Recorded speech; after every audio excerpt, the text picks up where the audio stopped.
ampliada de PT-PRELAC a realizarse en la Ciudad de México?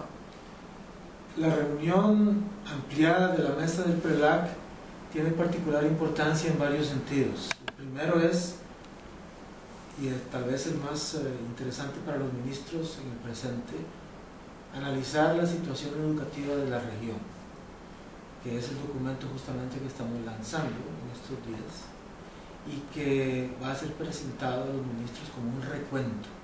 En particular están las recomendaciones que la última reunión de la mesa del PRELAC aprobó en el año 2010 en Río de Janeiro, en noviembre de 2010, y queremos informar a los ministros lo que la organización, lo que la oficina y la UNESCO ha hecho en la región en educación desde esa fecha.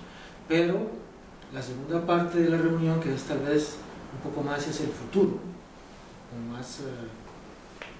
con una visión más a largo plazo, es la siguiente. En estos momentos las Naciones Unidas y la UNESCO estamos revisando el progreso educacional con miras a desarrollar la agenda educacional post-2015. Y para eso tenemos que informarle a los ministros varias cosas. Una de ellas es qué queda rezagado al 2015 que no se ha podido cumplir y que hay que cumplir. Pero sobre todo queremos identificar con ellos temas emergentes, claves para la región, que no fueron identificados en el año 2000 cuando empezó este proceso, pero que de la noche a la mañana y sobre el tiempo se han convertido en temas importantes para todos los países. Por ejemplo, las TICs en educación, la violencia escolar, cómo la educación puede contribuir a combatir el cambio climático, etc.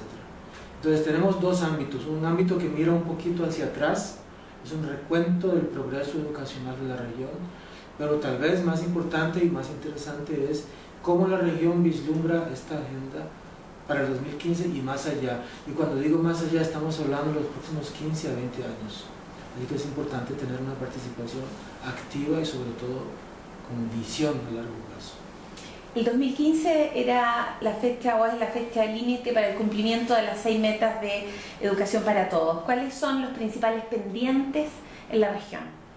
Bueno, hay que reconocer primero que nada que esta región de todas las regiones es la que ha hecho más progreso en educación para todos en todo el mundo. Eso es un factor reconocido. Por ejemplo, algunos países como Chile, Costa Rica, Argentina, Uruguay, para mencionar unos cuantos, ya han alcanzado o están a punto de alcanzar varias de esas metas. Educación primaria universal en términos de cobertura ya se ha logrado o está por lograrse en muchos países. Alfabetización, lo mismo. Pero hay una meta en particular que está rezagada, que ningún país va a lograr y que es de suma importancia, y es calidad de la educación. Por supuesto que hay rezagos en otros temas como alfabetización. Tenemos bolsas de analfabetismo en Brasil, en Nicaragua, en Guatemala, en México, pero estamos seguros que estos países tienen los medios intelectuales y financieros para lograrlos con el tiempo, más allá del 2015 o cercanamente al 2015.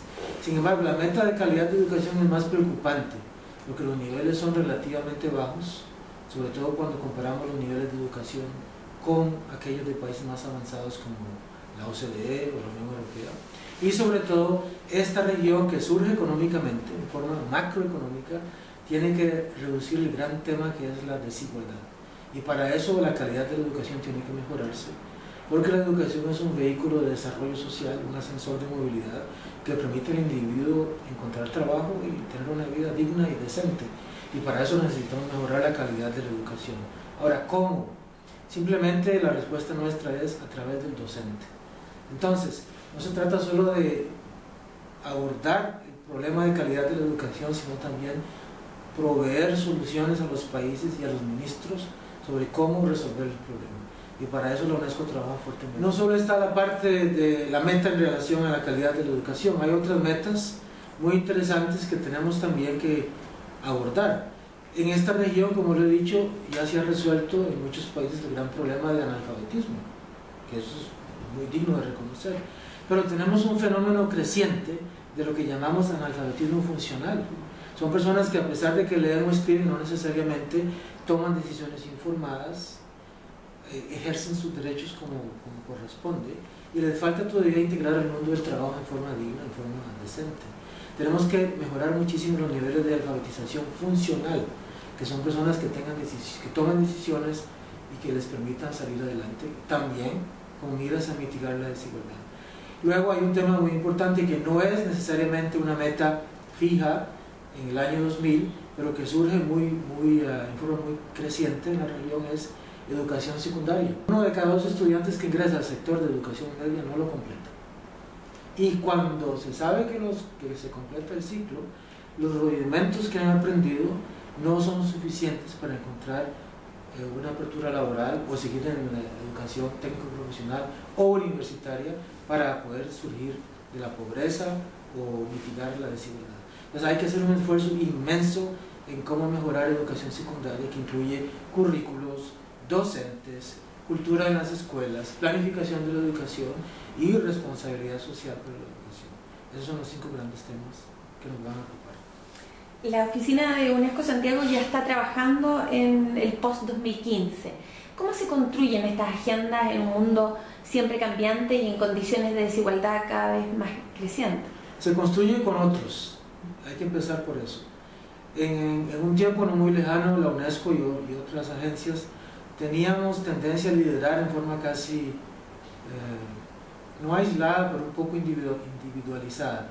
Hay que reconocer que para avanzar la agenda social y la educación en particular, esto hay que hacerlo con todos, con los gobiernos, con el sector privado, con las ONGs, con los individuos y por supuesto con otras agencias hermanas o agencias de la familia del Sistema de Naciones Unidas.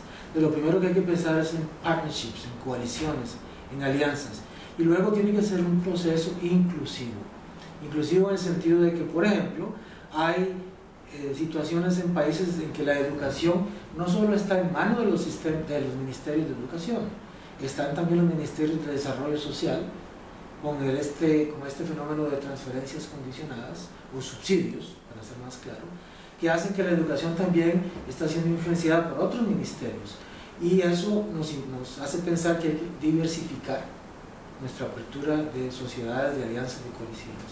Hay muchos responsables para la educación. Entonces, más que educación para todos, deberíamos pensar en todos para la educación. Creo que vale la pena abrirse y ser más inclusivo y reconocer que hay muchos actores interesantes en el campo de la educación que va más allá de los actores tradicionales. Y solo así podemos lograr juntos algo, porque una sola agencia o un grupo pequeño de agencias no es suficiente.